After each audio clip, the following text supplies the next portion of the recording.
Welcome everyone, and thank you for joining us for the second webinar in our Misbehaviour or Misunderstood Season 2 series. If you haven't attended one of our webinars before, allow me to introduce myself. My name is Nicola MacDonald, and I'm the Animal Welfare Operations Officer at Companion Animals New Zealand. We've created this webinar series to support and inspire everyone living or working with animals, dogs, cats, and horses, and we're really pleased to have you with us tonight. Before we dive in, just a few housekeeping notes. I'll be turning the chat off shortly, but the Q&A feature will remain open throughout the session, so feel free to submit your questions there. We'll try to get through as many as we can tonight, and if we run out of time, we'll share any additional answers in a wrap-up article at the end of our webinar series. Tonight's webinar is titled Harmony at Home, Optimizing Family Life with Kids and Dogs. This is such an important and very relevant topic for many households. The relationship between babies, toddlers, and dogs requires a significant adjustment for everyone involved. To guide us through this important topic, we're joined tonight by Angela Fletcher, who will be sharing practical strategies to ease this transition and foster a safe, lasting bond between children and dogs. Good evening, Angela. Hello, how are you? Very good. Let me introduce Angela. Angela has worked as a vet nurse since 1999 and began her behaviour journey in 2003 with puppy preschools. Since then, she's completed her fear-free training at elite level and her qualification in the Delta Level 4 certificate in animal behaviour. She holds an IAABC-ADT and is a CANZ-accredited animal training instructor. She runs her own business, Perfect Pet, and also in 2022, Angela joined Kiwi Vet Behaviour in Auckland, and she now plays a crucial role in bridging the veterinary and behaviour worlds, educating nurses, vets, and pet owners to better support companion animals and their people. So Angela brings a wealth of experience to tonight's topic, and we're just thrilled to have you here. So I'll hand things over to you to begin your presentation. Great, thank you.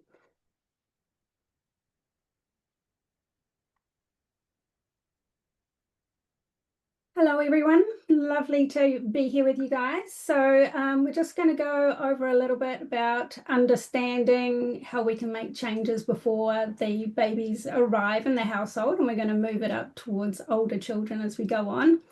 So before our baby arrives, we want to be able to think about the changes that come with having a baby in the house and the changes that come with our routines when that baby arrives as well. So our dogs, they struggle when their schedules changed, and just like us, dogs can be a little bit cranky when they are getting tired, just like we do. So thinking about the noises that babies make, we want to try things like online baby soundtracks to get them used to the baby and toy noises, but more quietly and in a positive way. So we also want to start training cues that your dog will be able to do at a bit of a distance, such as going to their beds, dropping items, sit, come to you, things that will come in handy when your hands are full. So start rewarding the wanted behaviours and the calm behaviours that we want now. Think about your schedules when you have a baby, like the resting, going for walks as well, so resting when the baby feeds, and ones that you can maintain once you have that baby in the house. So getting our puppies and our dogs to start practicing walking with a pram, having that pram and the dog a bit further apart to start with, and then as the dog starts relaxing and being able to do this, then having them a little bit closer together. Thinking about where they're going to be in the car, so moving the dog before the baby comes to the house to that safe space in the car where they're going to be. So where will the dog be sitting? Get them used to it, get them comfortable in that space. And they also need to be restrained in a space where children can't reach them, vice versa. So thinking about the existing behaviours that your dog has. So any behaviours that we are not wanting in our dogs at the moment, we ideally want to deal with them now instead of while we have young children and babies in the house. Think about things like running and barking at the door when the doorbell goes, or jumping up and down at visitors. We want to be able to address these before the baby arrives. So you'll probably have a lot more visitors when you have a baby turn up at the house. So we want to be able to start working out some calmer behaviours, being able to redirect them to what we would like them to do.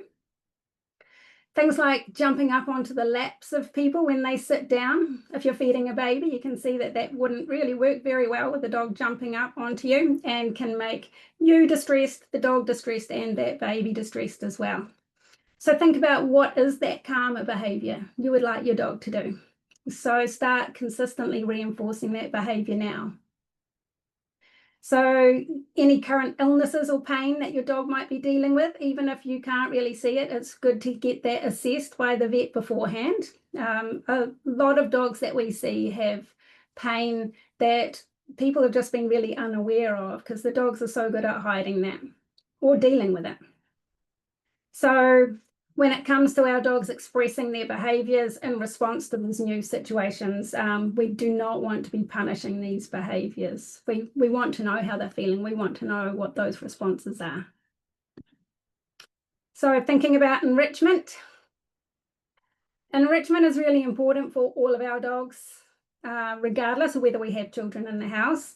But we do want to use enrichment activities to our benefit and to your dog's benefit. So ensuring that the place that we're going to get our dogs spending more time in when they're separated from us is going to be the most reinforcing place for them to be.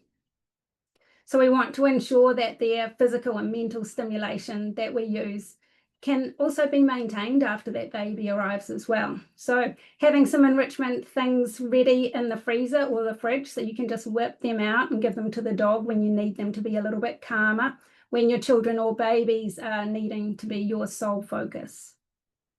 Find some extra games that your dog enjoys playing at home to help entertain them. So we want to meet those dogs' needs and help them cope better with their environment. So in our homes that have older children in the house, they can be really good and really creative at making enrichment activities for our dogs. And there's lots of websites and Facebook pages set up with lots of new ideas. So get those children creating things, and that's enriching for your children as well, and keep them all entertained at the same time. So babies crying. We know that babies crying can be quite distressing for our dogs.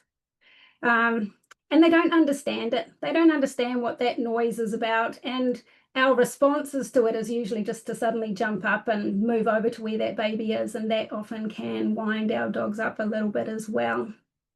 So again, having those calming activities ready for our dogs is really useful. Things that involve licking, chewing, and sniffing, those can be really nice calming activities for our dogs. And then just being able to help them learn some relaxation exercises can be really useful as well. So we want them to be able to just switch off to some of those distractions, just lying on their beds. I've got a little QR code on the side here that is linked directly to some desensitizing sounds on a website, babyandpet.com, so that you can have a look at that and start working on that with your dogs if you need to. And you just gradually start increasing the volume. So we understand that our dog's hearing is a lot more sensitive to ours. We want to have them associate those noises with some really positive things that are happening. And things like lick mats are really good as that positive association, because that's nice and calm for our puppies. So you might notice when your dog's a little bit stressed out that they might lick a bit more. They might be licking at their feet. They might be licking at their beds or their toys when they're trying to calm themselves down. So lick mats provides them that calm feeling that they enjoy. So we can gradually increase the volume while they're getting the hang of this licking at their lick mat, having a nice calm time while hearing that noise. And then once we can do that, we can start changing the scenarios of where we're going to be doing the feeding, just entertaining our babies, changing our babies so that they can associate those noises with a nice calm activity. We can build up to switching that noise on and standing up, throwing them some treats on their bed, and then moving over to where that baby would be. So just practicing some pretend scenarios of what they might see and hear at the same time. So baby cries, everyone suddenly gets up, moves over to where the baby would be. We don't want the dog to start worrying when we do that. You might notice with your dog already at home that when everyone stands up, the dog gets up too. Like, where are we going? What's happening? What changes are going on? So we don't really want them doing that while you're dealing with a crying baby or child. So for our dog to be able to be easily redirected to a mat or a bed and choose that as a really positive place to be because they've practiced it is going to make your life a lot easier. So baby gates. Baby gates, I know, can be a little annoying, but they're really handy.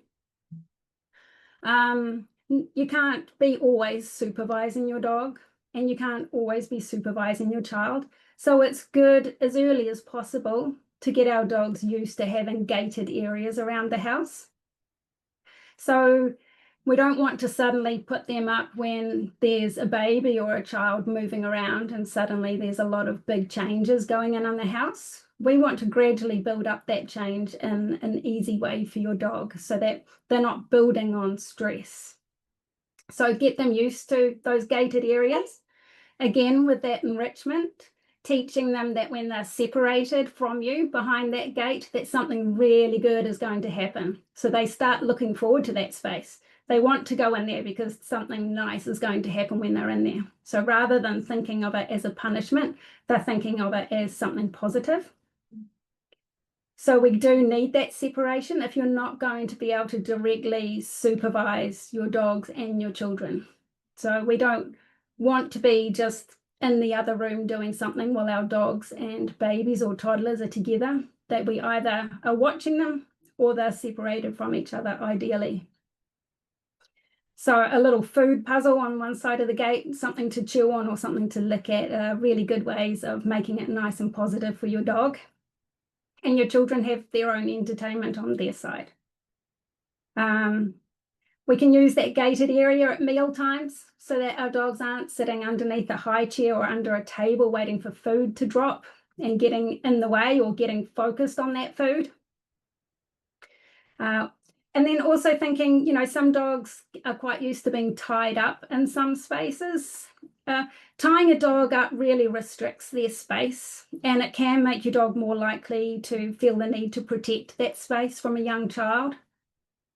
And if your dog's learned it as a really positive place and they really enjoy it, then we need to ensure that it stays a safe place for them as well. So no one's moving into that space or making them feel uncomfortable, and they don't feel the need to protect that space. We also want to make sure children can't stick their arms through and pat the dogs or hand them bits of food and things like that. So I've got an example here of a child and dog setup. This is from a trainer friend of mine who set it up, who always has it set up. So again, we're not touching the dog when they're in that space, when they're eating or having a rest anywhere. We want to reduce tight spaces for our dogs so that they're not getting stuck between the couch and the table or a narrow space. And we want to reduce any sort of restrictive spaces that our dogs and children can end up in. So if you're busy or distracted, having the dogs and the children occupied in their own spaces like this video is going to be worthwhile for everyone. So kids nice and relaxed, doing their own thing, dog in their space, watching the children. Ideally, I'd have the dog doing its own thing rather than watching them, but nice and relaxed in that space, and they're all quite happy and being calm in their own area. And that way you can relax a little bit more as well. So a safe bed area is going to be important for our dogs, just like it would be for your children. So we want to work out what sort of spaces around in your house are going to be what they call like growl zones. So setting our environment up for success, spaces, trying to reduce those spaces where a dog might feel confined, or whether it's choosing to stay due to a resource that is in that space, like something stuck under a couch or being underneath a coffee table or something like that. So just going around the house and just checking out what sort of spaces might our dog feel restricted in. And remember that we can often be that resource as well. So if we're sitting on the couch, the table's pressed up against us and the dog is in that space, then the child moving into it, the dog might feel like there's nowhere else to move to. Even if they can move away, they might feel like they can't. So we want to remove these trouble spots. Having more space, pushing that coffee table much further out so that there's a lot more space around there can be a really useful solution.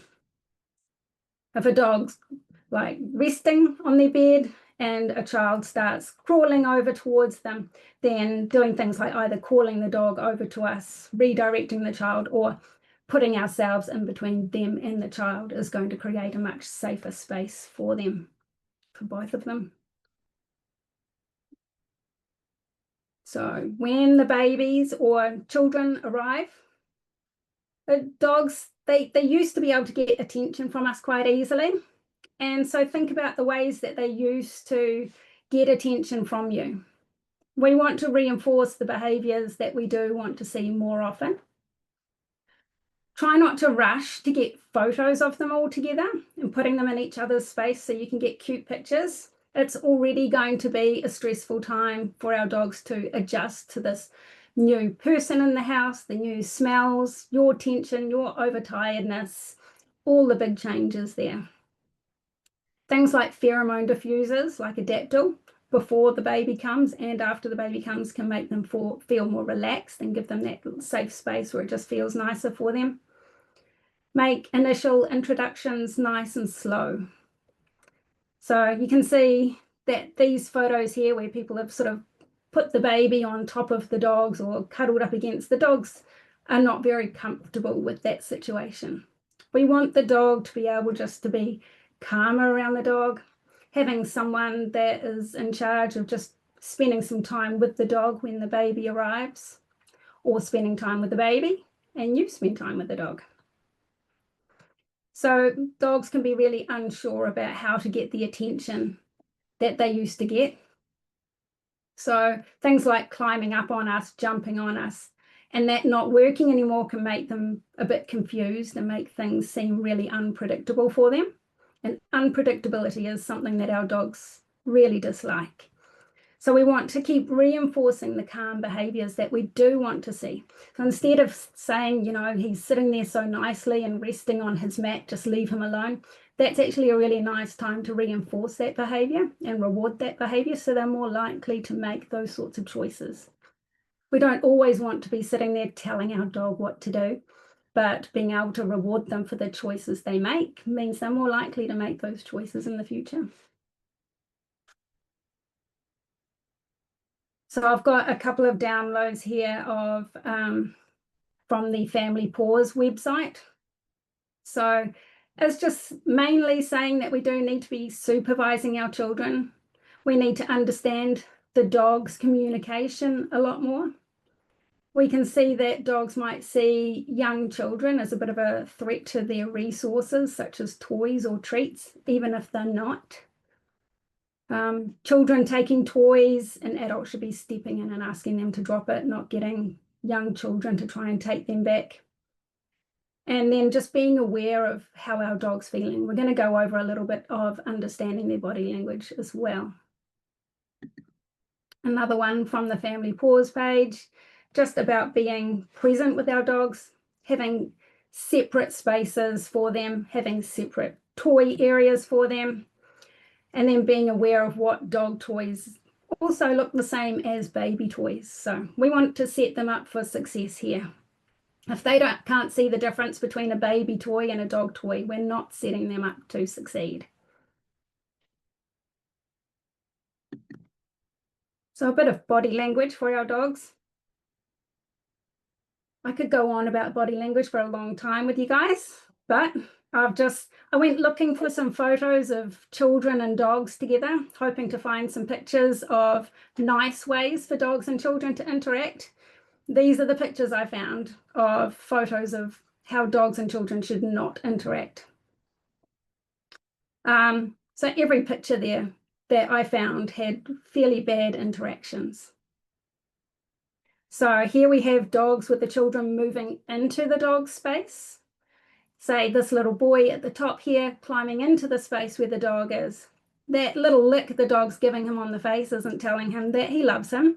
That's called a kiss to dismiss. That's our dog saying, hey, I love you, but don't do that. I don't want you in that space. His ears are back, his body's slightly turned away, his face is tense. He's possibly even squinting a little bit. He's not happy with that interaction. This is where we really need to step in and ask that child to move away from the dog. Down the bottom here, we've got a little girl that's cuddling the dog. I tend to recommend that if a child is touching a dog, that they only use one hand to pat them. And that way they can't give them hugs. They can't wrap their arms around them, which is something that we teach them as a really nice way of giving affection. But our dogs do not like it. That dog's turning his head away. He has a really tense face. That mouth is in that really straight line. There's a lot of tension there. He's trying to turn away from her and he's pulling those ears back. He's really, really tense and he's really disliking that. So we need to listen to that. We don't need our dogs to tolerate these interactions. We want to set them up to have positive interactions. These are not teaching the dogs and the children to have a nice relationship with each other. Again, some more little family ones. Our top one here, our dog is leaning away. He's panting. He's got a really tense face. He's trying to look away from them. He's got his ears pinned back. He is not enjoying that interaction. And down the bottom, you can really see it's quite a clear lean away and look away. A little bit of a pant where, it's possibly not even hot in there. Having those ears pinned back as well. And if you have a look at his forehead here, there's a little bit of wrinkling around in between his eyes, a bit of a furrow brow there. So he is quite unimpressed with that interaction as well. So we need to have a look at the whole body. We want to look at things like the eyes. Are they starting to stare at something or looking away or squinting? Those can all be signs that they're unhappy. Looking at those ears, if they're starting to move to the side or being pinned back. Licking, like we talked about before, those pushy licks, where we're often holding onto our dog or moving into their space, maybe a small dog and we pick them up and they turn around and lick our face. That can often mean that they don't want that interaction. Leaning away, looking away, getting up and actually trying to move away. It's a really nice thing for a dog to be able to do, but by the time they're getting up and moving away, they're often trying to say, I've told you a few times I don't like this, and now I'm just going to move away from you. Thinking about the tail, if it's tucked quite low or tense, then our dog is not very happy. A wagging tail, we know, does not always mean that that dog is a happy dog. We know that they can wag their tail when they're stressed or worried. It's usually a sign of just being aroused. They can be aroused and happy, or they can be aroused and stressed. So body tension, having their hackles up, simply not taking their food can be a sign of stress. Not being able to listen to basic cues that you've asked them before, and sometimes rolling onto their backs. Every now and then it does mean, yes, they want their tummy rubbed, but a lot of the time it means that they're just trying to calm everyone down a little bit and ask for a bit of space. Some more pictures of dogs and children together. So this one at the top here, you can see that child's moved right over into that dog space and started climbing over the top of them. That dog's giving him another kiss to dismiss. Those ears are pinned back. Those eyes are pretty tightly closed. That mouth is very tight. That paw's kind of pulled up against his body. His whole body is tense all over there. He's feeling really trapped. And if that child doesn't move away when he's giving so many cues, there's a good chance that that dog is going to escalate and tell him in another way that he needs that space. And we don't want our dog to then turn around and ask for space by growling and snapping at him. And this dog at the bottom, getting a cute photo together, but that dog's saying that he doesn't want that interaction as well. He's leaning away, he's turning his head away, that mouth is really tight, that whole face is tense, those ears are pinned back.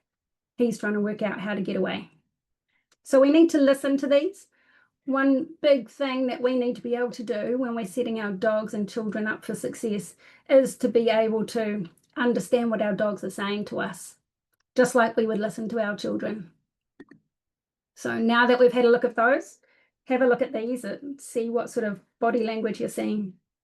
Looking at their eyes, looking at their ears, facial tension, lip licking. Are they simply tolerating something until it goes away? Or are they about to ask for space in another way? So some unhappy dogs in these pictures as well. So starting to think about their next milestones. So rolling over, starting to pull forwards, starting to sit up and crawl and stand. These are big steps for our babies. These are big steps for our dogs to deal with as well. They might start staring at the dog. They might start pulling on the dog, chasing them, climbing over them. So if we had a baby crawling towards the dog, we'd want to either call the dog over to us to help them move away and tell them what we need them to do, or we would redirect that child, putting our body in between them. Making sure our dogs have a safe bed space that young children cannot access is really important. And then ensuring that we do things like elevating or moving away their food and water bowls to make it safe for those babies that are starting to crawl.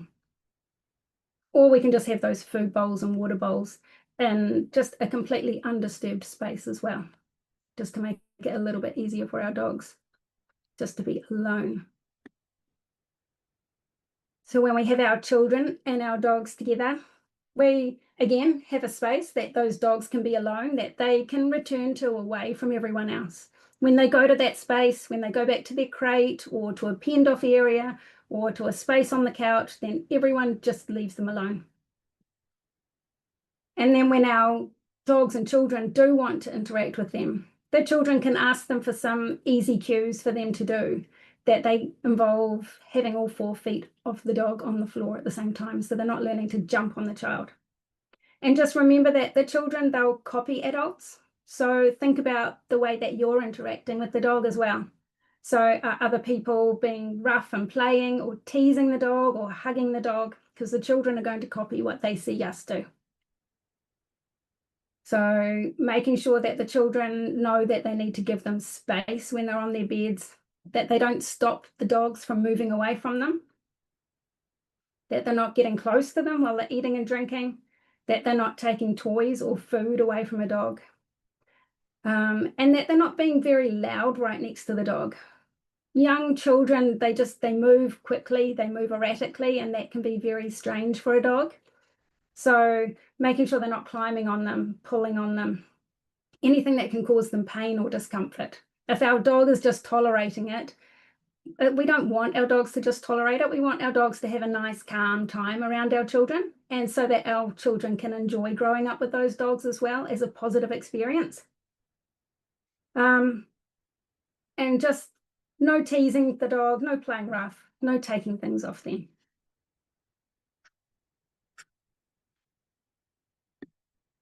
So saying hello to our dogs. For some reason, a lot of our children, they know somehow to put their hands in front of a dog's face to let them sniff. We don't want children doing that. The best thing they can do to say hello to a dog is ignore the dog. Our dogs can smell us. They can smell the children. They smell them well before the child is even in that space. They don't need a hand in their face or a person bending over them. And just be aware, young children, they can sometimes be at eye level with those dogs. So when they're standing in front of them, looking at them, that can be quite unpleasant for the dog as well. Dogs jumping at people or sniffing at them isn't always an invitation to pet them or interact with them. Sometimes they're just coming up to those people to get more information about them. They don't necessarily want that interaction. 80% of our dog-related injuries for children are on their hands and faces. So being aware of those faces and hands being near a dog's face is not a safe place to be. So if your child does want to interact with the dog, have the dog choose if they want to come over and start that interaction. And that's going to be the safest way to do it. So positive training methods. We want to use positive reinforcement training. Being able to teach them cues such as sit, lie down, move to their bed, a 1, 2, 3 interrupter. You'll see that on a video later on. Calling them back to you, asking them to leave it or to drop it. Those are really good cues if you want to just have a few things that your dog focuses on. Those ones are really good ones to be able to start with, especially if you don't need to be right there with your dog and they can do it from a little bit further away from you if your hands are full. Having treat containers around the house, starting to reward your dog for behaviors you want them to repeat more. So things that involve just moving to their bed and lying down, maybe being at the edge of the kitchen while you're making dinner instead of being under your feet. We want to start rewarding these so that our dogs start repeating those behaviors a little bit more. And again, start making better choices. So if the previous behaviors that they used to use suddenly don't work, sometimes we might find that dogs will try a little bit harder to get that attention or response from you. So we want to try and focus on reinforcing the good choices that they make, ideally before they make the unwanted choices, and simply ignoring them usually doesn't work on its own. We still need to redirect them to the things that we do want them to do. We can save rough games and rough play for being outside and make inside a calm space where we do calmer behaviors and calm interactions. And also knowing that if our dogs associate hands with punishment and discomfort, they can be a lot less tolerant with children's hands near them. So hands should mean something really good for our dogs rather than something negative. So children and dogs, as they get a little bit older, there's a lot of different things that our children and dogs can do together. So in our video here, we have our younger boy here being able to play a fetch game with the dog. So what we've got here is having two toys together. So he's not going to try and take a toy off the dog. He's already got the second toy ready to throw. We can ask the dog to drop the ball, and then when they do drop the ball, they get the second one thrown for them.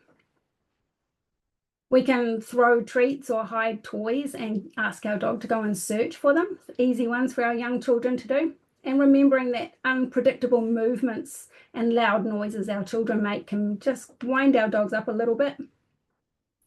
No teasing the dogs, no taking toys and food off them. Ideally, don't play rough with them. Tug games can work well with our children. So try not to stick that toy in their face to get it going, and don't hold on to the toy forever so that the dog doesn't understand how to play. Fetch can be a fun one, just being aware of potential of resource guarding with some dogs. And then just younger children, even this age here and slightly older, can ask our dogs to do cues such as touch, where they just touch their nose to the side of your hand, and then asking them to do sit, or a find it. You throw treats on the ground and ask them to go find it. Our children can attach one of the dog's toys to their lead and pull that along on the ground so that the dog's chasing that and keeping their mouth away from the children's hands. And always having an adult to supervise. So on this one here, we've got this little guy being able to throw one ball while she's playing with the other one. And instead of him being able to take it off her,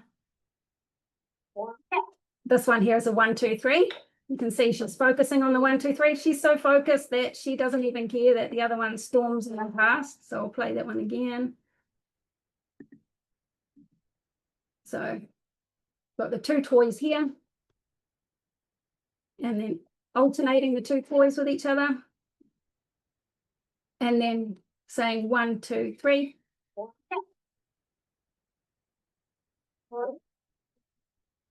And then she gets a treat after he says 3. She can ignore everything in the environment with that going on. She can focus on getting that treat. She can do a sit. She can do a down for the little ones. And that's a nice positive interaction for them to have together. So kids' toys and dogs' toys. Having squeaky toys can be super exciting for a lot of dogs and children. It can create that excitement or nervousness, barking at the noises, jumping, which can also be quite startling for a young child or a baby. Some toy noises can be found online, so you can start playing those nice and quietly for them and associating them with calmer rewards. Think about, again, what sort of toys our dogs and children have that look very similar to each other? Are they soft toys? Are they balls? So having some food puzzles, rope toys and things like that for our dogs that look quite different from our baby toys. Our dogs understand that that toy box is quite accessible. They can go and get toys from there. And the kids' one is not accessible to the dog. Whenever they have one of their toys, reinforce this with your attention. So they go and pick up one of their toys and someone gets on the floor and plays with the dog. So they know a really effective way to get your attention and get you to play with them is to go and get one of their toys. If going and picking up one of the baby's toys gets your attention more than it gets from their toys, then they're going to go for the baby toys because those are great fun to get your attention for. Rotating their toys, so swapping them out, have a bunch of toys that you put away, swap them over, keeps it nice and fun and interesting for your dog as well.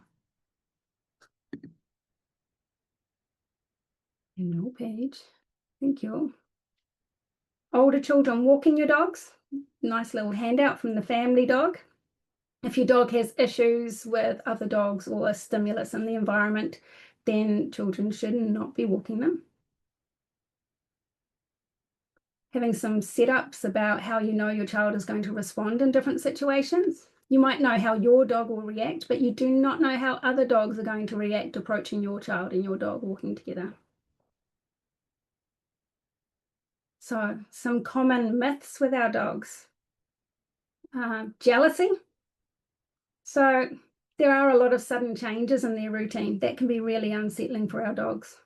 So what we want them to learn is that good things are going to happen when our baby is around. So they're more likely to feel anxious rather than jealous.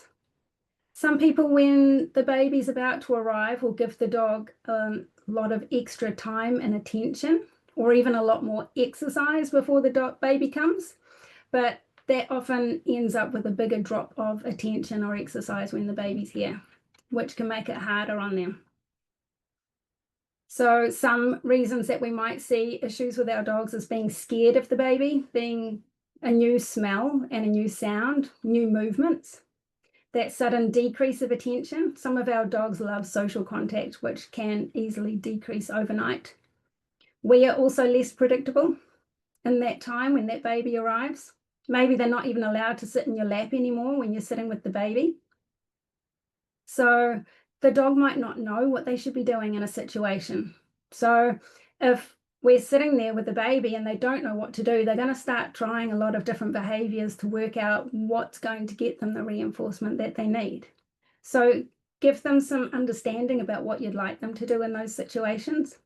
So try rewarding them on a mat and getting them to learn to enjoy being in a new close space that they can look forward to being in that space. Ensure that your dog gets some dedicated dog time from you in the day. So attention-seeking behaviors such as whining and barking, mouthing might be seen. So even responding with eye contact, pushing them away, saying no, that can still be more attention than what they had beforehand. So they can still try harder with those behaviors that worked. If they're quite attached to one person in the house, then building up that other people in the house, building up that fun time that they can have with them. So having the other people feeding them, taking them for walks, playing games with them, doing training activities so that other people in the house start becoming a lot more valuable to your dog and not just focusing on that one person who's also trying to sort out dealing with the children at the same time. And it's beneficial for your dog in general to not be hyper attached to just one person in the house. It's going to make your dog's life a lot easier if they are attached to more people.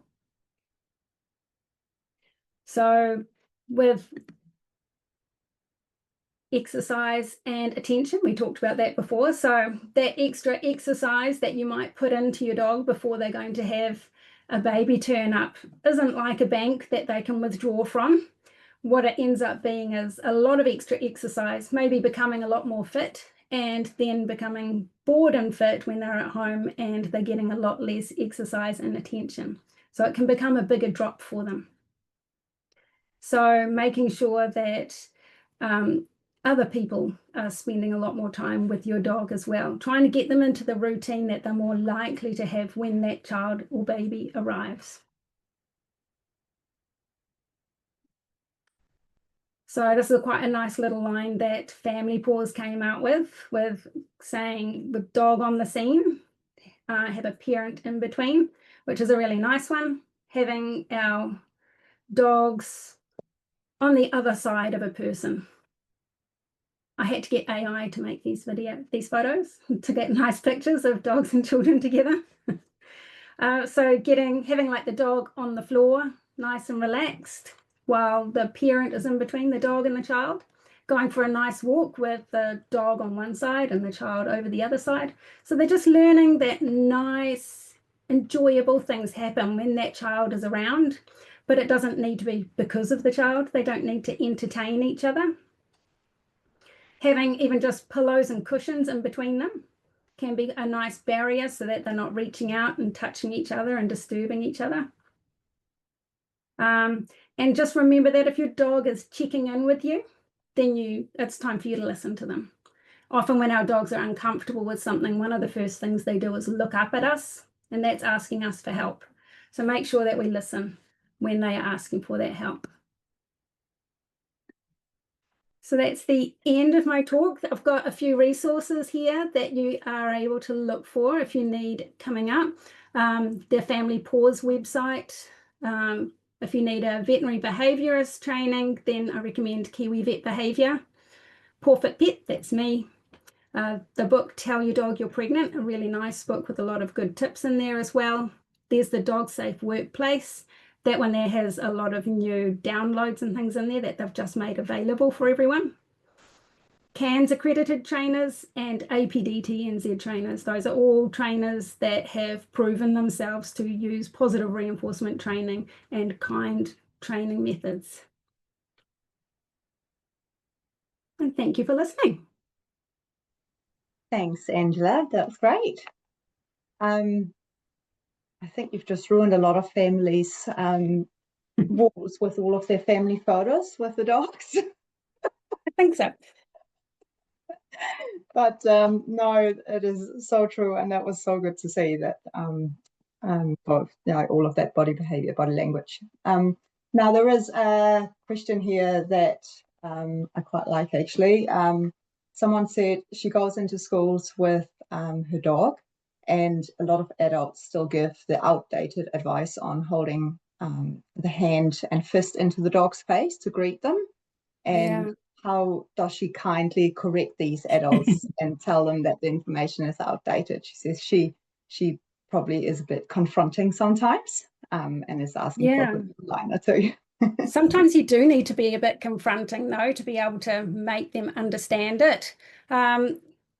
Sometimes then having either a video or something of seeing dog body language and understanding it a little bit more. If it's your dog that you're taking in and they already trust you, then you can show them by saying, see, look, she doesn't really like this and this is me.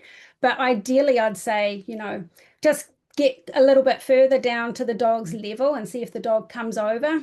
And then I would usually say, this is a good place to pat your dog. So if people want to come over and pet them, that she really likes being patted on his side. And most dogs prefer being patted on their sides or on their chest rather than anywhere on their head. And even telling people how excellent our dog's sense of smell is, saying they don't need to smell you. They could smell you before you walked into the room. Or just making a little bit of a joke about how well dogs can smell people is usually an entertaining way of doing it. But we do really need to get people out of the habit of sticking their hands in dogs' faces. Yeah. I saw somewhere too, they said, say hi with your voice, not your hands. So that's a bit of a one-liner. Yeah. might help this person. So no, that's great. Silke is saying she has a 6-month-old puppy and it sometimes play bites the kids. Is this something she can do? Might be just ensuring that your puppy's getting enough sleep will be a big part of it. So our puppies are a lot more mouthy when they are tired and a lot more mouthy when they are overexcited as well. So finding some calmer activities that the younger children can do around the dog. They don't necessarily need to be playing directly with each other. They can be doing calm things alongside each other.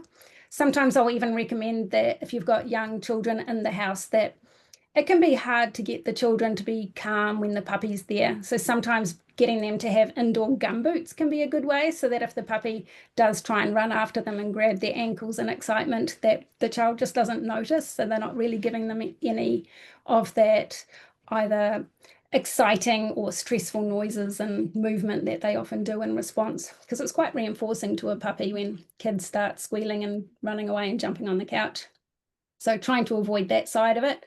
Gum boots is sometimes a good way of doing it, or getting them, when they're walking around the house and the puppy's there, getting them pulling along a rope toy for the dog instead, so the dog grabs onto that instead of grabbing the children.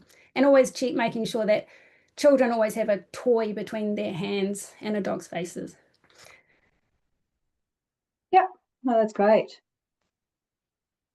All right, so a few more questions. Megan has a Doberman with some mild separation anxiety. Will howl, cry, bark when first left alone, but then settles after a few minutes.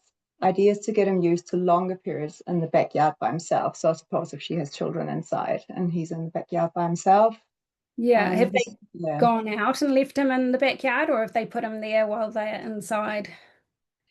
I think they've been inside and then put him out in the backyard. Yeah. She says he's always wanting to be touching his humans, and it can be quite annoying. Is crate trained, but relaxing outside happily for up to 4 hours is our aim. Right, yeah. Okay, so if people are home inside, then that can be a lot of frustration, not being able to access you when he knows that you're right there. I'd gradually build that time up in the space that you want him to be in. Is outside even a happy space for him to be? Is that a place that he considers a safe and enjoyable space to be in? So if it was somewhere where you're just wanting to separate him and the children, then you might have baby gates as a better option for you, and he can be inside. If you're going out and you're leaving him behind, then you need to build that up really slowly for him, because there's often quite a lot of triggers before you've even left the house that have our dogs already worried before you've left the house. And so a positive reinforcement trainer who also specializes in separation anxiety is useful for that as well. Just building it up really gradually for them and in a positive way, so that they're not going over their threshold, they're staying below that threshold. And positively for them, so that they enjoy that time that they're on their own. Okay, and someone's asking, are you likely to create cage barrier aggression if you start to pin the dog off if they're already uncomfortable with the baby? The aggression is more when they're feeling a bit more trapped in that space. So if they were in quite a small space that they were trying to get out of, then there's already a lot of frustration or panic in that space already. So what we're trying to do is build up them enjoying that space and them being happy in that space. But even having a little bit more distance between the children and that space is going to be useful for them. Building it up as a really nice place that your dog really does want to be. But if it's for a baby as well, is it? Yeah, so I suppose if you've missed the chance to do the training before baby arrives, and then baby arrives, everything changes, and now the dog gets put away in a cage every time the baby comes out. Yeah. Then you can do like little setups if you've got someone else around to help as well, or you can get a trainer to help you with it. Just building up positive associations with where the dog is when the child comes out. So if the dog is starting to associate every time the child comes out, I get put away, then that becomes a punishment for them. But what we're wanting to teach them is being in that space is more rewarding than anything else. So giving them some higher value things, some enrichment activities, making sure all their needs are met, making sure that they've had some exercise, they've been toileting, that they've got some form of enrichment in that space, and having someone else to come and help with it if you can as well, so that the dog learns that better things happen when the baby comes out, rather than I'm put away in this space that I don't like being in. Similar to the one that's being put outside. They start associating being on their own with a bit of a punishment, rather than this is a nice quiet time for me that I enjoy. Yeah. And Ayla's just saying it was great when the Kids Safe with Dogs program was in the schools. So yeah, to try and get that going again. Yeah, wasn't it? I think there's a few people that still try and do things like that, but I think there definitely should be a lot more positive training for dogs in schools. But For sure. that Dog Safe website that was on the end of those slides had a lot of things that schools can also download as well, that they can use for doing activities with the kids as well. Yes, yeah. Ada's asking, what advice would you give to trainers that are really trying to get adults on board that they need to manage the interactions between kids and dogs? Basically, that we're kind of looking at the long game with the people and the dogs together. And if the people can sort of understand a bit more about what their dogs are saying and how their dogs are communicating, then they can be a lot more understanding of what's happening. I find the more that they can read their dog's communication and body language, then they can be a lot more empathetic towards what the dog's going through. And it's a lot easier for them to be able to understand why a dog's responding the way that it is, because they can understand it a lot better. So I often send people videos that are based around dog body language just to get them started with really understanding it a lot more clearly themselves, so that they can really be able to start working out why the dog's doing what it's doing. And once they can start doing that a bit more and building up that communication a bit more, it sort of builds up a lot better bond between the people and the dog as well. And it builds up a lot more trust between them as well. And so understanding each other is a huge part of that, I think. Yeah, for sure. Okay, you've actually managed to answer all the questions we've got. Yay! Yeah, you've done really well. Well, thank you so much. That was That's a all fantastic right. session. Yeah, you've given us so much to reflect on and some really great resources for new parents to download as well. Those resources, we can share them when we send out the recording and the text, so people are able to actually have a look themselves. And thank you so much for everyone that joined us here tonight. So we're hoping that you're leaving with some new ideas and some practical tools to use in your own homes or in your industry.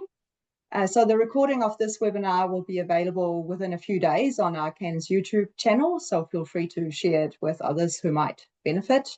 And then we'll hope you'll join us again on the 13th of August for our next webinar in our Misbehaviour Misunderstood series, where we'll explore older pets, understanding new habits and cognitive quirks. So it's a session focused on aging cats and aging dogs. If you enjoyed tonight's webinar, please consider supporting us. Just head over to our donations page on our website. Every little bit helps us keep offering these free education sessions and animal welfare resources online. So thanks everyone. Have a wonderful evening, and thank you again, Angela.